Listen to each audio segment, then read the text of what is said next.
Every guy say keepers are a bit crazy. It's not crazy, hit your head in the wall. It's not arrogant, but too confident. We believe in us. So it's like, because this position, you do a mistake, it's a goal. When you start to think that you're a bit nervous, then it's gone. The official Manchester City podcast. Paul Dickov, thank you for being this week's co-host on the official Manchester City podcast. Our first guest is Stefan Ortega Moreno, who's, we were talking off-air earlier about goalkeepers in general and sort of how interesting they are. So how much are you looking forward to speaking to him? Yeah, really looking forward to having a chat with Stefan. You know, met him a few times last year. The last time I seen him was actually at the after party after the Champions League final. So we sat and had a good chat about that. So really interesting guy, intelligent guy.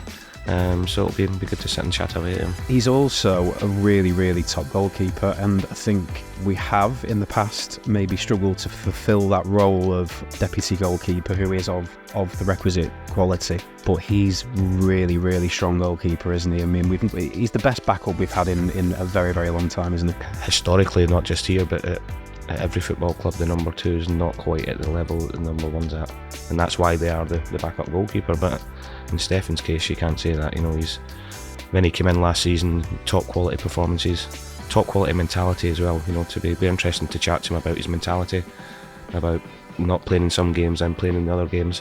But look, he's a goalkeeper that could probably go and play in a majority of Premier League teams as a number one. So we're very, very lucky to have him here. That mentality thing is interesting because, I mean, for any footballer, coming in and out the side is testing for mentality. But for goalkeepers in particular, because it is such a brutal, ruthless position, you know, and you are exposed, it makes that coming in and out of the team even more of a difficult task, doesn't it? It does, but you know, there's a special breed goalkeepers. You know, everybody talks about the goalkeepers union, and they're very, very close-knit. It doesn't matter if they're the number one, the number two, the number three, and well, Scott Carson's in there as well, but they really push each other on, they back each other. There's no jealousy or wanting somebody not to do well. You know, they really push each other to the limit, and I think that's what we've got here. And you know, Ederson's performances towards the end of last season and this season is probably a byproduct of Stefan pushing him all the way and being as good as he is. Yeah, it's a really good point actually, because a backup goalkeeper's job is not just to come in and play well, it's actually to push and make the first choice goalkeeper, if you like, even better, which, as you say, that's definitely happened since Stefan came in. Okay, well, let's get on with it. Here it is, the official Manchester City podcast, sitting down to have a chat with Stefan Ortega Moreno. Good save by Ortega, brilliant goalkeeping by the City goalkeeper. He hurled himself to the right and tipped it round the post. Ortega's got the court and got a strong arm too. It's an absolute fantastic save, it really is. I think I started to be interested in football when I was 3-4 years old, because my dad was a keeper as well. He just played for like a Sunday league team, but every Sunday I traveled with him and was sitting behind the goal and watched him. So was the first touch with a goalkeeper what I had. And then it was like, when I was young, we played with all of my friends. Just when we came home from school, we just played football. It was like everyone was in the goal, everyone was a field player. And this was like until I was 10, 11 years old. This was the time where I was like, okay, I like it more in the goal, because I knew, you knew a bit the difference. You know which position you are at one point, and was like, I don't want run so much. And it was nice to, wise choice, you know, to get the ball on the chest, on the head, and it was a nice feeling. So yeah, when I was 11, it was clear that I want to be a goalkeeper. I was just going to ask that. Any other positions, or always a goalkeeper? Until 11 was everything, like defender, midfielder, striker. But when I was 11, it was clear, just goalkeeper. Because when I was younger and coming through, the goalkeeper was always the one that wasn't very good at playing out. Was that the case? No, it was like, I like it more in the goal. When did your style of goalkeeping develop? Because obviously you outstanding. We got some statistics. Outstanding with the ball at your feet, and we've seen that when you play games for City. When did that start to develop for you? Was there a particular coach maybe who encouraged Yeah, that? when I was 14 years old, where I joined Arminia Bielefeld in the academy, and we had 2 great goalkeeper coaches there. One of them is now the head of goalkeeper at Red Bull, so for every club at Red Bull. And he was at this time really modern in his training, so it was not just catch the balls, crosses, shootings. It was also like passes, not only with the right foot, also with the left foot, with a good touch on the left foot and right foot, good long balls, short passes. So I started really early to improve in everything. I was lucky that I had 2 great goalkeeper coaches at this time. It's still fairly new for us over here, isn't it? Seeing goalkeepers who can do that. Obviously, City have got 2 of them. Do you think that'll become the norm over here, to see goalkeepers who can play in that way? I think it has become the norm over the last couple of seasons, especially. And I think, obviously, we all know since Pep came here, he's changed not just how we play, but I watch games in the Championship and League One and League Two, and everybody's trying to play with goalkeepers coming out the back. That they all want to try and do the same thing. So I genuinely believe it. I don't know about you. I know you're saying that happened in Germany at a younger age, but since Pep's came here and started the style of play with yourself and Ederson, I think that's transferred all the way through English football. I even see it playing 5-a-side. That Pep's influence really going that deep. Do you ever get nervous though, because that style of goalkeeping, you play on the edge a little bit, because that's one of the benefits, is you can draw teams in and then we can find space in behind. Do you ever get nervous playing that style? No, not really, because I think this is why every guy say keepers are a bit crazy. It's not crazy, just, hit your head in the wall. It's just like we're a bit too confident. It's not arrogant, but too confident. We believe in us. So it's like, because this position is like, you do a mistake, it's a goal. So to handle with this is like, you have to get a good, how I can say, like, good confidence. So because when you start to think that you're a bit nervous, then that's when the mistakes start happening, don't they? I'm glad you've said about the mad thing, because Paul and I were talking before, and Paul said all the goalkeepers he ever played with, they were special. Yeah, and all a little bit crazy. They are, and I think you just said it there. I mean, if you're a goalkeeper, for me, it's the best position, but the worst position at the same time. As a forward, when I played, I could miss 4 or 5 chances.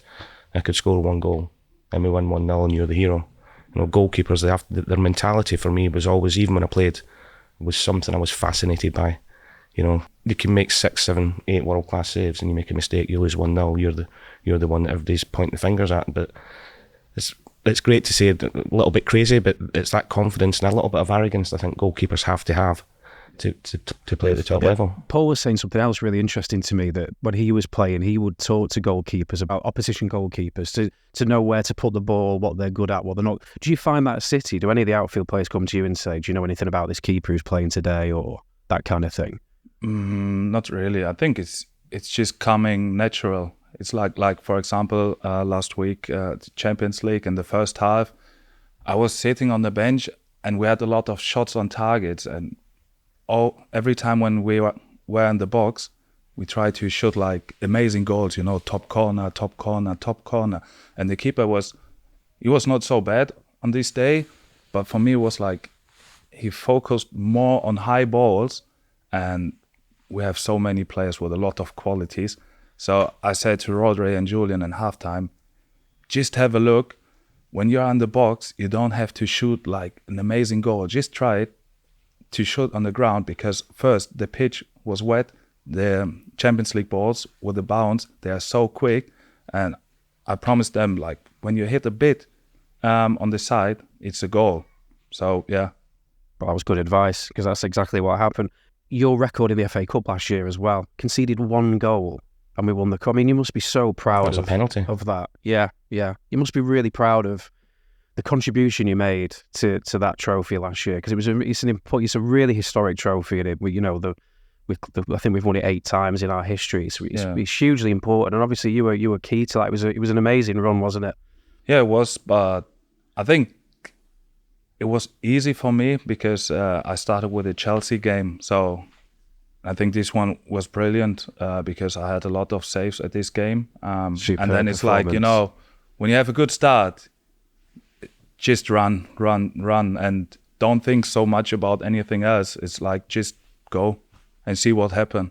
How did you prepare yourself mentally for the games? Obviously, Ederson's playing in the Premier League and you're coming into the cup games and playing.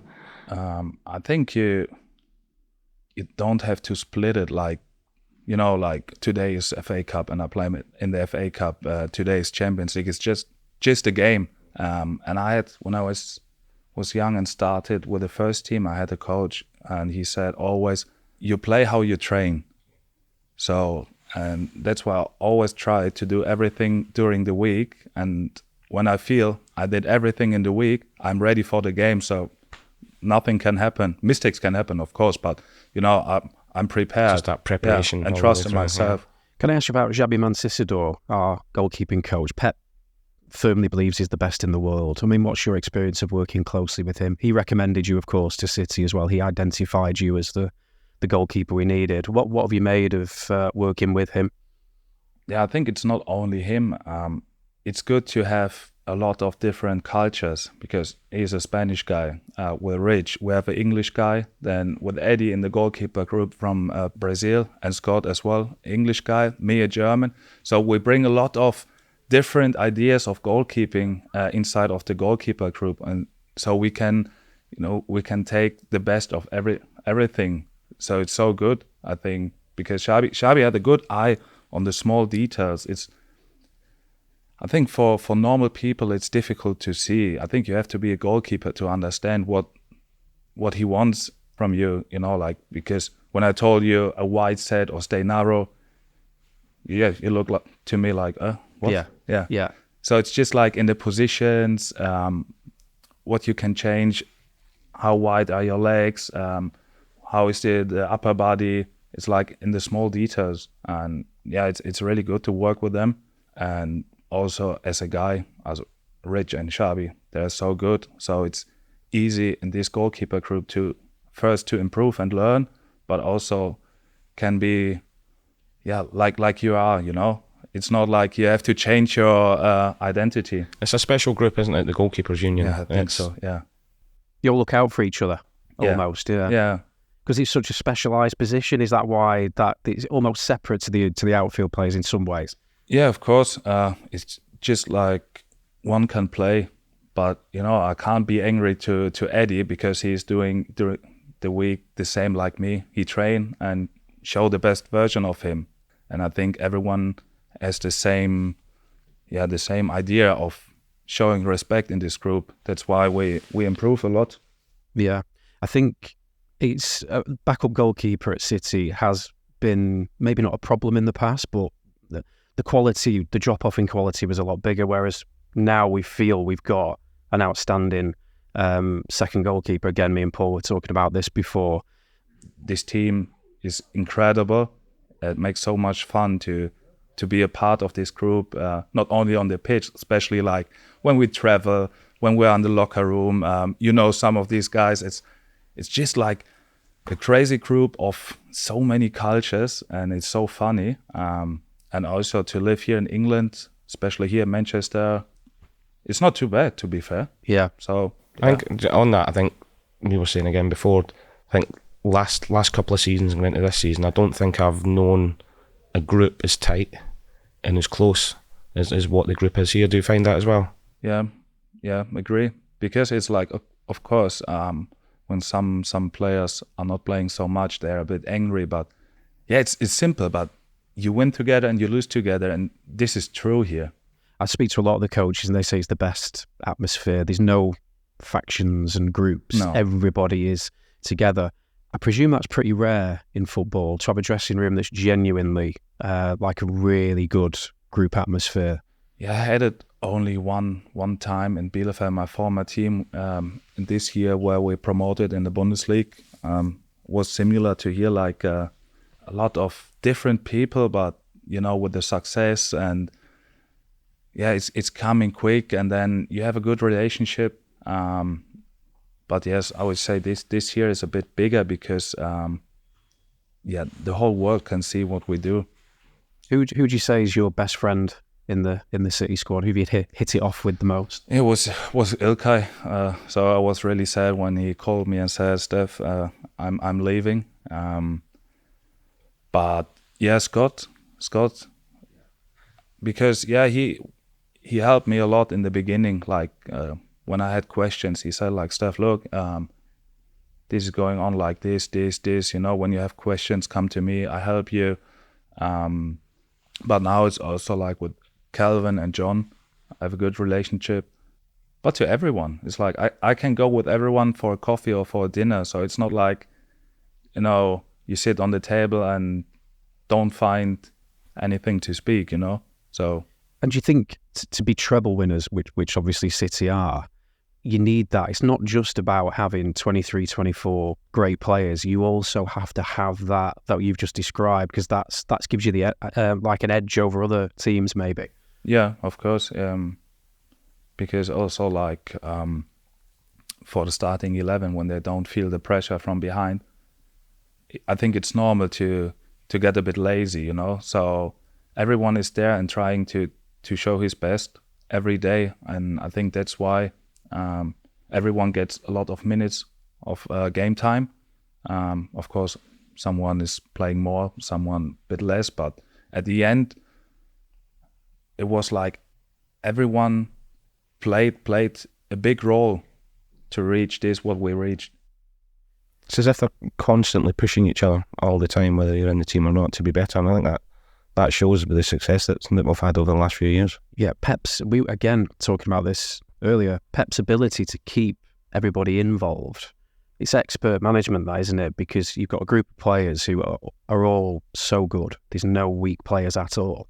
And to keep everybody feeling like they're contributing, that is a difficult job for a manager, but he does it so well, doesn't he? Yeah, of course. It's also a smart decision to say, of course, it can be dangerous to have a small squad, but at least when everything works, what I mean, like everyone get playtime, everyone is playing games, so everyone feel important.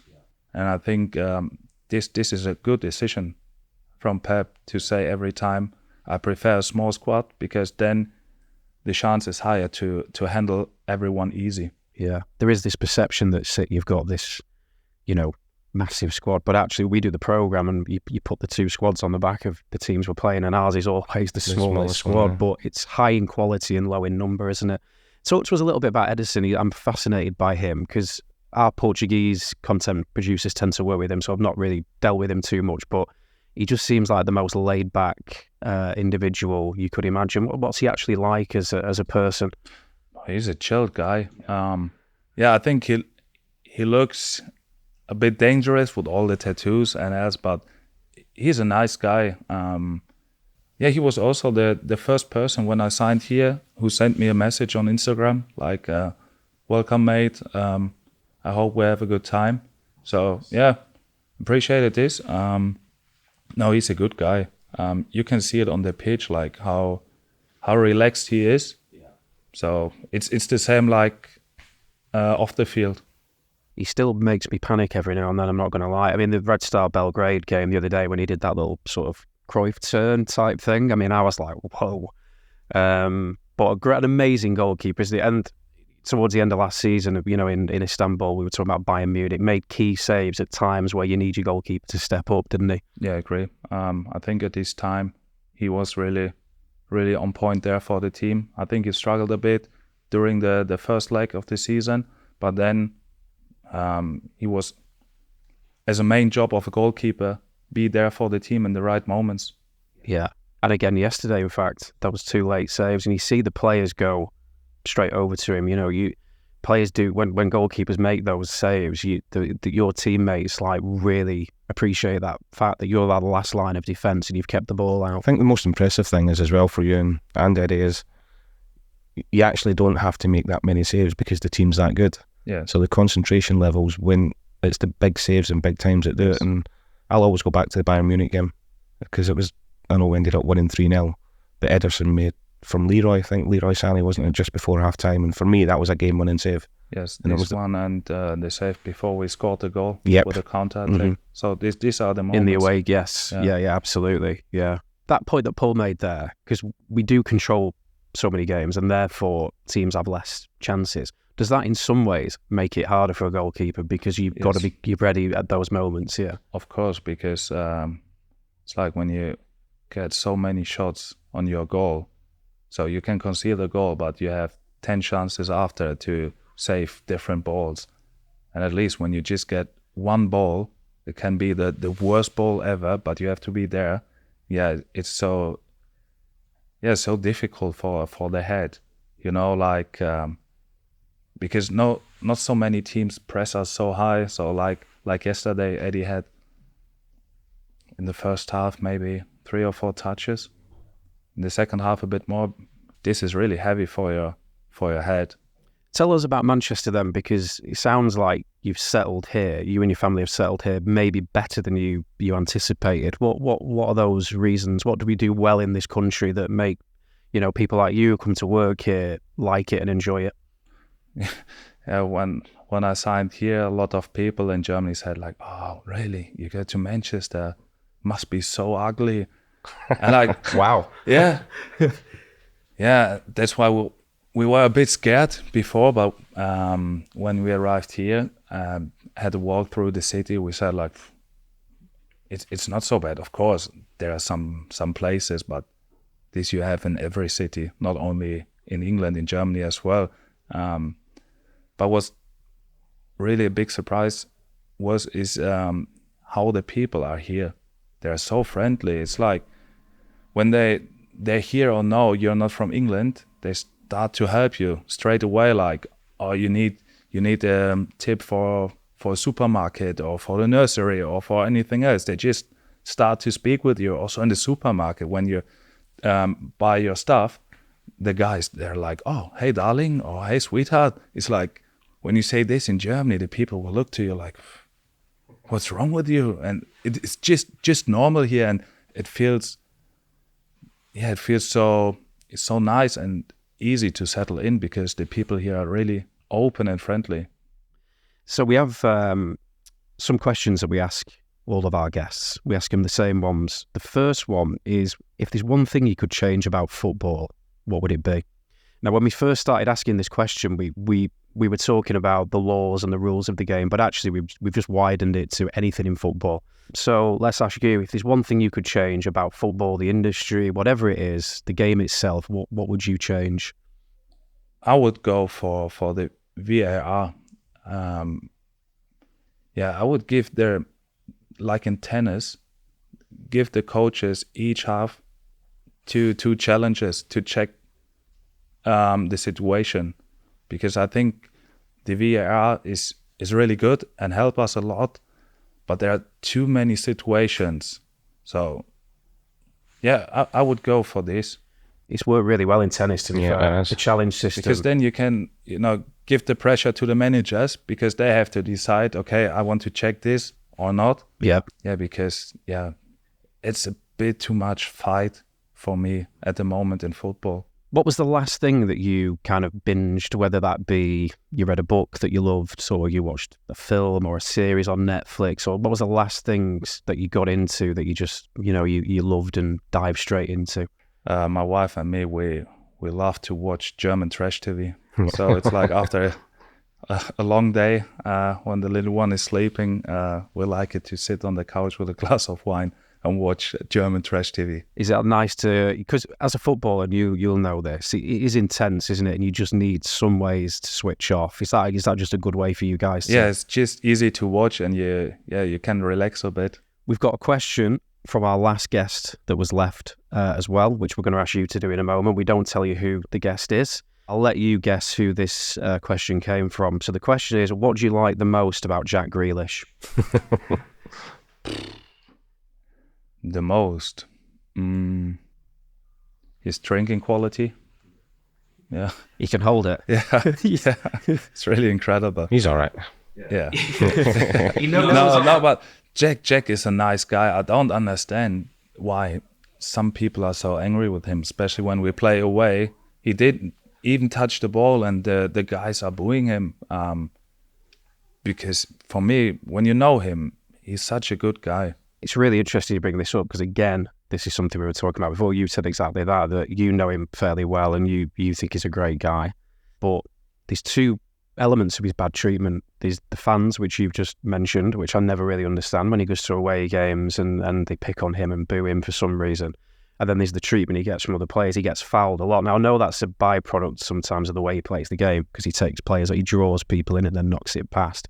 But even taking that into account, I think he gets bad shit. What do you think? I just think there's I do blame the media for part of it, because they've built him up and built him up and built him up, and then obviously coming here for the people saying, is he worth it? Is he not worth it? And the scrutiny was always on him. But as Stefan says, when you get to know him as an actual person, he's a top lad, and he's got a great heart. Hasn't he has, but that doesn't sell stories, does it? No.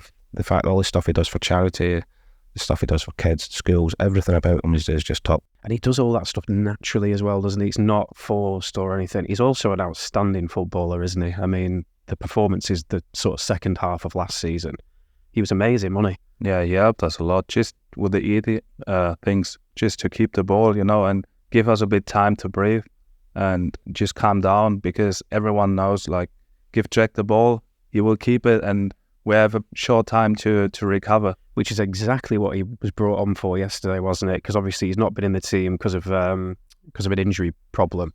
But we needed exactly what you've just described yesterday. We needed just to take the heat out of Nottingham Forest game because City were down to 10 men. And that's exactly what he did again. And you made that point. When he gets the ball, you just know he's not going to lose it and you're going to get at least 10 seconds or whatever while we regroup. Yeah, love him. What a great player. So finally then, we want you to leave a question for our next guest. We're not going to tell you who that is, but obviously it's someone in the world of football. What would you ask our next guest? It's a tough one, that, isn't it? Yeah, this is a tough one. Who is or was the best German player in history? Good question. I know what I would say. We will ask our next guest and we'll find out what they think about that. Stefan, thank you so much for taking the time. I know you've been training this morning and you probably want to go and enjoy your Sunday, but thank you for being with us and good luck for the rest of the season. Thank you. Here in Germany, it's the Holy Sunday. Everything is closed on a Sunday. Yeah. So you want to go and relax now, don't you, and chill out? And go in an open restaurant. Yeah, exactly. Well, enjoy. Thank you very much. Cheers. Thank you. Thank you. Cheers. Started this game really well, and they're round the back, and that's a great save by Ortega. Bowen got round the back from a throw, and Ortega had to stop him on the near post. The official Manchester City podcast. Paul, really interesting.